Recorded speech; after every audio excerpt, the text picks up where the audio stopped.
Welcome to Elkor Technologies. Today, we will demonstrate how to communicate to an Elkor WattsOn-Mark II using RS-485. These instructions are similar for the original WattsOn, WattsOn-MCM, and iSpy devices. We will cover hardware, including RS-485 adapters, and discuss wiring and connections. We will also cover software, including driver installation, installing and configuring Modbus Commander, and some basic software functionality. Although the hardware instructions will apply to most operating systems, this video will focus on software for Windows PCs only. We will only cover RS-485 and Modbus RTU. In the case of the WattsOn-Mark II, this includes the M1 model.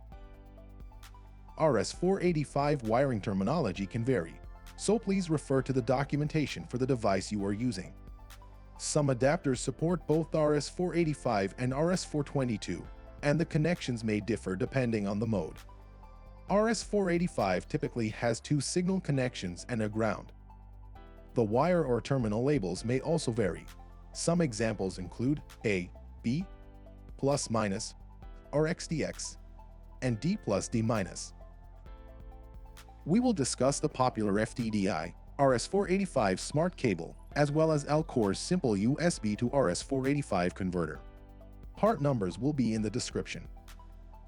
If using the FTDI smart cable, connect the orange wire to D+, the yellow wire to D-, and the black wire to the G terminal. The green, brown, and red wires are not needed, and should be insulated so they do not short with any other connections. If using Elkor's adapter, connect A to D+, B to D-, and G and D to the G terminal. The 5V terminal is unused and should remain unconnected. While interconnecting the ground is not strictly required, it helps in many cases, especially if the cable run is longer. The polarity of the RS-485 wiring is critical to achieve proper communication with the meter. Normally, the MB LED will blink red, indicating query received, quickly followed by green, indicating response transmitted. If only a quick red blink is observed, it could mean that the query has been received but it's for a different device address, is incorrect, or that the serial communications parameters do not match those in the meter settings. In most cases, if the polarity is incorrect, the MB LED on the WattsOn-Mark II will illuminate solid red. This is usually an indication that the polarity is reversed. Provided that there is nothing unusual such as a short circuit with a power supply, RS-485 polarity reversal will not damage any hardware. For Modbus RTU communications to work, the serial settings, including baud rate, parity, data bits, and stop bits must match on the meter and the querying device. The default meter settings are 9600 and 81. The settings for the meter may be changed through the onboard screen if equipped, or through software. Please refer to the user manual for further instructions.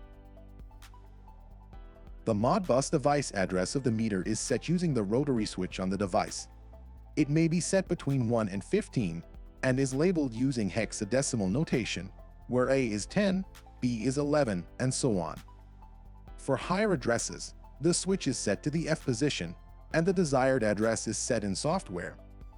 This can be done through the onboard display if equipped. Otherwise, it needs to be done through a Modbus write, using software such as Modbus Commander. Please refer to the device manual for further instructions. 0 is not a valid Modbus address and is reserved for special purposes. If the switch is set to the 0 position while the meter is powered, it will force the meter to default serial settings, which are 9600 baud, N81. This state will be indicated by the status LED alternating between red and green. This is useful if the configuration of the meter is unknown. Note: in this setting, the meter will respond to a query to any Modbus address, so this setting should not be used with other Modbus devices on the line to avoid communication collisions. It is also important never to leave the switch in the 0 setting, as this will force the meter into bootloader mode upon power-up. Elkor's devices only need to be powered to communicate.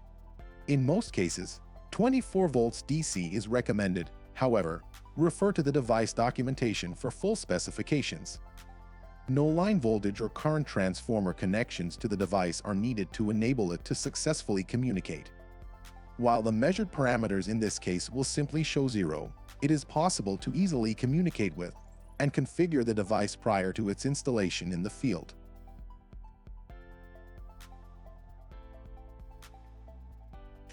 If using an RS-485 adapter, it is required to install the drivers and make note of the COM port assigned to it. Windows 10 usually automatically installs the proper drivers after the adapter has been plugged into the PC. However, if it can't find them, links to the drivers for the adapters discussed here will be in the description.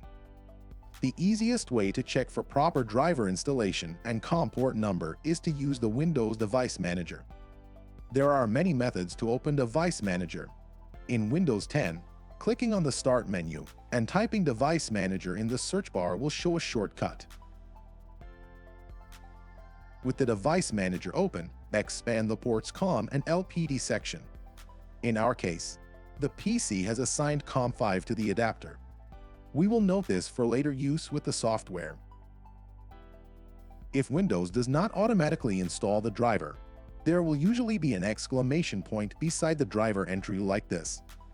Please check with the device manufacturer for the latest drivers.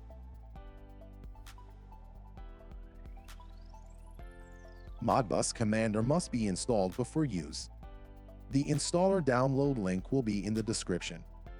Once downloaded, start the installer. In some cases, Windows 10 may display a warning. Just click on the More Info text and then run anyway. Then follow the prompts to complete the installation.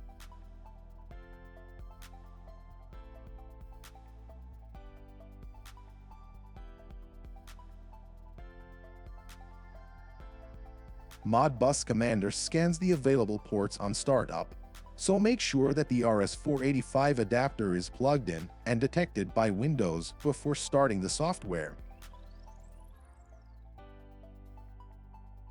With Modbus Commander running, we must ensure that the correct connection method and communication settings are configured. Click Setup. First, ensure that the Modbus address matches that set on the meter, as discussed earlier. Ensure that serial is checked. Then, under Serial Settings, confirm that protocol is set to Modbus RTU. Port is selected to the port defined by Windows for the RS-485 adapter, and that the baud rate, parity, and stop bits match that of the meter. The default settings are the same as defaults for the meter. With Modbus Commander connected, device-specific pages may be opened to view and interact with the device's parameters. In the case of the WattsOn-Mark II, we can view energy parameters, real-time parameters, phasor diagram, meter, display and logging configuration, logging download, as well as update the firmware.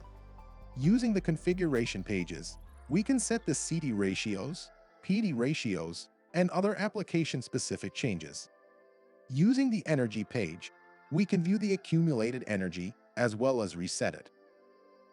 Please note that only the non-revenue registers may be reset. The revenue energy registers will always accumulate and cannot be reset in the field.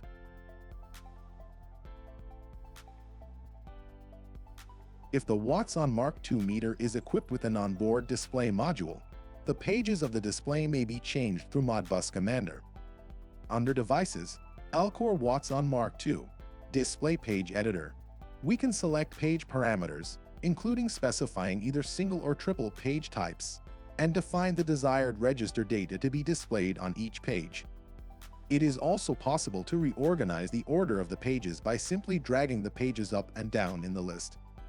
We can add or remove pages with the buttons below. Remember to click Write to Device after making any changes.